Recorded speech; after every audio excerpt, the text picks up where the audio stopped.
on building unity.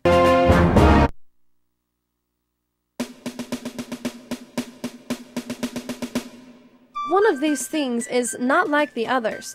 Apply this saying to Utah Congressman and the one that stands out, Jim Matheson. Matheson represents an uncommon blend in politics today, a popular Democrat in a heavily Republican state. I think it's because my approach to this job has always been one of being an independent voice and looking out for my constituents. His challenger, Representative LaVar Christensen, focuses on the national implications of re-electing a Democrat to represent Utah. You have to ask yourself, what would that mean for you, for Utah, and for America?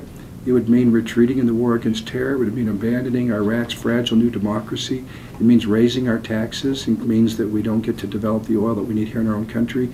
It means embracing same-sex marriage. That's the known agenda of the Democrats in Washington. Utah doesn't support that. Although he often votes with Republicans, Matheson still considers himself a Democrat. The way you get something done is in a bipartisan way.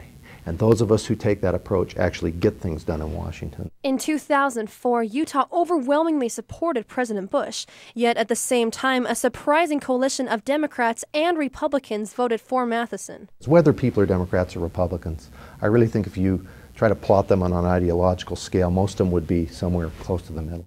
In general, Matheson downplays the role of parties, while Christensen sees them as central. I know that they have an agenda that Utah does not support, so why would we send a Democrat back to Washington to bring about a result that we don't want? Christensen, a state representative since 2002, thinks his family-centered approach will better represent Utah's voters.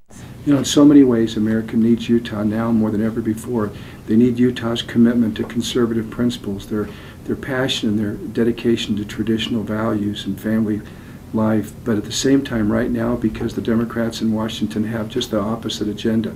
According to Matheson, future nuclear testing is a more immediate concern. If we're going to do new nuclear weapons, I'm convinced they're going to want to test them, and I don't want that to happen if it's going to present any health or safety risk for people in Utah.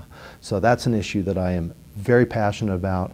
It's the #1 issue for me. Matheson's strong political motivations for opposing nuclear testing in Utah begin within his own family. My family roots are in southern Utah in Iron County, and I have so many of my relatives who've died of cancer, including my father, who died when he was 61 from multiple myeloma, which is a radiation-caused cancer. Christensen thinks Utahns and the nation will benefit more from continued Republican leadership, like that of past President Ronald Reagan. The legacy of Ronald Reagan really is the foundation of the Republican Party's platform.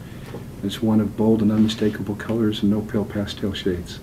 And so, come Election Day, voters in Utah's 2nd District will have the choice between a moderate Democrat who says he's focused on building unity, or a committed Republican who says he's steeped in the tradition of Ronald Reagan.